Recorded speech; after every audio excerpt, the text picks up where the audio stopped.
ഒരു പ്രൈവറ്റ് ബസിൻ്റെ ജീവനക്കാരൻ കഴിഞ്ഞ ദിവസം മരിച്ചു. മഞ്ഞപ്പിത്തം ബാധിച്ചാണ് മരിച്ചത്. തിരുവനന്തപുരം മെഡിക്കൽ കോളേജിലാണ് മരണം സംഭവിച്ചത്. അയാളുടെ പേര് സിയാദ് എന്നായിരുന്നു. അയാളുടെ പ്രായം 36 അയാളുടെ സ്വദേശം കുണ്ടറ പെരുമ്പുഴയാണ്. ഇക്കഴിഞ്ഞ ജൂൺ 16 പെരുമ്പുഴയിൽ നിന്ന് 13 വയസ്സുള്ള ഒരു ആൺകുട്ടിയെ കാണാതെയായി. നാട്ടുകാർ പറഞ്ഞു അവൻ സ്കൂളിലേക്ക് പോകും, വീട്ടുകാർ പറഞ്ഞു അവൻ സ്കൂളിലേക്ക് പോകും. പക്ഷേ സ്കൂളിലെത്താറില്ല. അധ്യാപകരും ശരിവച്ചു. പല ദിവസങ്ങളിലും കുട്ടിയെ സ്കൂളിൽ കാണാറില്ല. പക്ഷേ ഈ കുട്ടിക്ക് ആ സ്വകാര്യ ബസ്സിലെ ജീവനക്കാരുമായി അത്യാവശ്യം നല്ല സൗഹൃദമാണ്. ഉടനെ പോലീസുകാർ അങ്ങോട്ടെത്തി. സ്വകാര്യ ബസ്സിലെ ഡ്രൈവർ സിയാദ് വീട്ടിൽ ഉറക്കമായിരുന്നു. അയാളെ അടിച്ചുണർത്തി പിടിച്ചെഴുന്നേൽപ്പിച്ച് കൊണ്ടുപോയി. പരാതി നൽകിയ സ്ത്രീയും ഈ കുട്ടി ഇയാളുമായി അടുപ്പത്തിലാണ്, അല്ലെങ്കിൽ പരിചയക്കാരാണ്, അവർ സംസാരിക്കുന്നത് കണ്ടിട്ടുണ്ട് എന്ന് പരാതി പറഞ്ഞ യുവതിയും ആ ജീപ്പിലുണ്ടായിരുന്നു. പരാതിക്കാരിയാണ് സിയാദിന്റെ വീടൊക്കെ കാണിച്ചു കൊടുത്തത്. ആ പരാതിക്കാരി നോക്കി നിൽക്കെ ജീപ്പിനകത്ത് വെച്ച് ശ്രീജിത്ത് എന്ന പോലീസുകാരൻ സിയാദിനെ പൊതിരെ തല്ലി. എസ്ഐയും തല്ലി. സിയാദ് പറഞ്ഞു, അയ്യോ സാറേ, എനിക്ക് ഒരുപാട് അസുഖങ്ങളുള്ളതാണ്, ഞാനങ്ങനെ ഒരു സംഭവം അറിഞ്ഞിട്ടില്ല, എനിക്ക് ഒരുപാട് അസുഖങ്ങളുള്ളതാണ്, എന്നെ മർദ്ദിക്കരുത്. പക്ഷേ അതൊന്നും വകവയ്ക്കാതെ സിയാദിനെ പോലീസുകാർ ഇടിച്ച് ഒടിച്ചു. വാരിയെല്ലുകൾ ഒടിഞ്ഞു, നട്ടെല്ലിന് ക്ഷതമേറ്റു. പിറ്റേ ദിവസം രാവിലെ ശുഭകരമായ ഒരു വാർത്ത ആ 13കാരൻ്റെ വീട്ടുകാർ പോലീസ് സ്റ്റേഷനിൽ അറിയിച്ചു. 13കാരനെ കണ്ടെത്തി, വേറെ പ്രശ്നങ്ങളൊന്നുമില്ല, പരാതിയുമില്ല. അപ്പോൾ ഇടികൊണ്ട സിയാദിൻ്റെ കാര്യം എന്തായി? സിയാദിനെ 17 രാവിലെ തന്നെ പോലീസുകാർ വീട്ടിൽ പറഞ്ഞു വിട്ടു. ഈ പോലീസ് പുണ്ണാക്കന്മാർക്ക് അല്ലെങ്കിൽ ഒന്ന് അന്വേഷിച്ചുകൂടെ? അന്വേഷിച്ച് ഉറപ്പുവരുത്തിയിട്ട് അയാളെ കോടതിയിൽ ഹാജരാക്കണ്ടേ? രോഗമാണെന്ന് നിലവിളിച്ചു പറഞ്ഞിട്ടും ഇടിച്ച് പരിപ്പിളക്കേണ്ട ആവശ്യമുണ്ടായിരുന്നു, വാരിയിൽ ഇടിച്ചൊടിക്കേണ്ട ആവശ്യമുണ്ടായിരുന്നു, നട്ടല്ല ചവിട്ടി ഒടിക്കേണ്ട ആവശ്യമുണ്ടായിരുന്നു. പരാതിക്കാരി പോലും ജീപ്പിനുള്ളിലിരുന്ന് വാവിട്ട് വിളിച്ചു, അയ്യോ സാറേ, അയാളെ മർദ്ദിക്കരുതേ, അടിക്കരുതേ എന്ന് വിളിച്ചു. ആ പരാതിക്കാരി പോലീസിന് മൊഴി നൽകിയിട്ടുണ്ട്, മാധ്യമങ്ങൾക്ക് മൊഴി നൽകിയിട്ടുണ്ട്. അവർ പറയുന്നു, എൻ്റെ കൺമുന്നിൽ വെച്ചാണ് ഈ പോലീസുകാർ അയാളെ തല്ലിയത്. അയാളെ പിടിച്ച് അടിക്കുക എന്നല്ല, അടിക്കണമെന്നല്ല ഞങ്ങൾ പരാതിയിലൂടെ ആവശ്യപ്പെട്ടത്.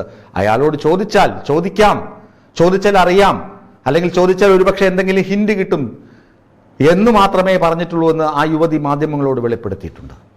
ഇനി അച്ഛൻ മരിച്ച മകൾ ആ ശ്രീജിത്ത് എന്ന പോലീസുകാരനെ ഫോണിൽ വിളിച്ചു.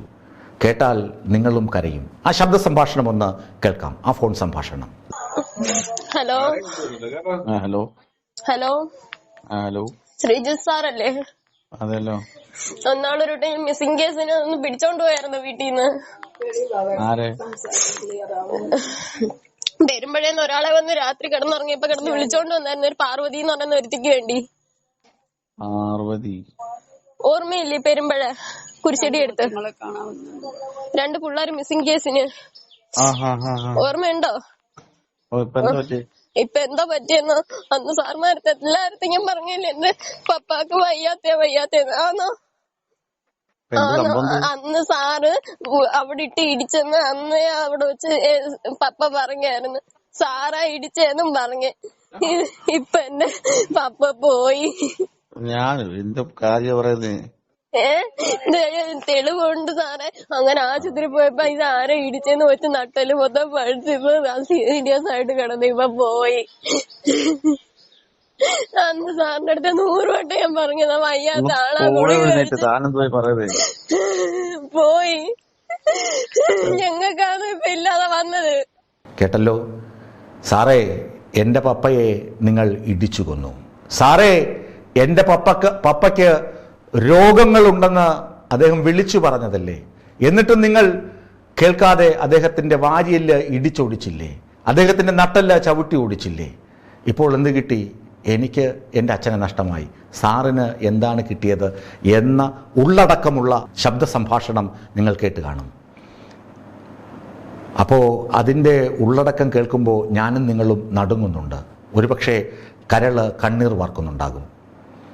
ഈ സിയാദിന്റെ മരണത്തെക്കുറിച്ച് ക്രൈംബ്രാഞ്ച് അന്വേഷണത്തിന് ആഭ്യന്തര വകുപ്പ് ഉത്തരവിട്ടിട്ടുണ്ട്. സിയാദിന്റെ മരണം പോസ്റ്റ്മോർട്ടം റിപ്പോർട്ട് അനുസരിച്ച് മഞ്ഞപ്പിത്തം ബാധിച്ചു എന്നാണ്. ഈ മഞ്ഞപ്പിത്തം ബാധിക്കാനുള്ള കാരണങ്ങൾ പലതാണ്. ചിലപ്പോൾ കുടിക്കുന്ന വെള്ളമായിരിക്കാം കാരണം, അല്ലെങ്കിൽ മദ്യപാനമോ മറ്റെന്തെങ്കിലുമൊക്കെ ദുശീലങ്ങളൊക്കെ മഞ്ഞപ്പിത്തത്തിന് കാരണമാകാറുണ്ട്. അതുപോലെ തന്നെ ആന്തരിക അവയവങ്ങൾക്കുണ്ടാകുന്ന ക്ഷതങ്ങൾ മഞ്ഞപ്പിത്തത്തിന് ന്യൂമോണിയയ്ക്ക്, കടുത്ത ന്യൂമോണിയയ്ക്കൊക്കെ കാരണമാകാറുണ്ട്. അത് തിരിച്ചറിയണം. പോസ്റ്റ്മോർട്ടം റിപ്പോർട്ട് വായിച്ചിട്ട് ഈ ശ്രീജിത്ത് എന്ന പോലീസുകാരനൊക്കെ പറയുന്നുണ്ട്, ഞങ്ങൾ എന്ത് ചെയ്യാൻ, പോസ്റ്റ്മോർട്ടം റിപ്പോർട്ടിൽ ഒന്നുമില്ല, മഞ്ഞപ്പിത്തമാണ്. പിന്നെ ഞങ്ങൾ ഇടിച്ചു എന്നുണ്ടെങ്കിൽ ജൂൺ 16 ഇടിച്ചത്. ജൂൺ 16 രാത്രി വെളുക്കുവോളം ഇടിച്ചു. പക്ഷേ മരിച്ചത് ജൂലൈ 20 ജൂലൈ 25 അല്ലേ. അപ്പോൾ എന്താണ്, മാസം 1 കഴിഞ്ഞിട്ട് പിന്നെ ഇടിച്ചിട്ടാണ് മരിച്ചതെന്ന് പറയുന്നതിൻ്റെ അർത്ഥം എന്താണ് എന്ന് ചോദിക്കാം പോലീസുകാർക്ക്. പക്ഷേ ഇമാതിരിയുള്ള ചോദ്യങ്ങൾ ചോദിക്കുന്ന പോലീസുകാരെയും പിടിക്കണം, ചോദ്യം ചെയ്യണം അവരെ. വിശദമായ മെഡിക്കൽ റിപ്പോർട്ട് എടുക്കണം, വിശദമായ പരിശോധനകൾ നടത്തണം. ആ സിയാദിന്റെ ആത്മാവിന് നീതി ലഭിക്കണം. ആ സിയാദിന്റെ മകൾക്ക്, പപ്പ എന്ന് വിതുമ്പിക്കരയുന്ന ആ പെൺകുട്ടിക്ക് നീതി ലഭിക്കണം.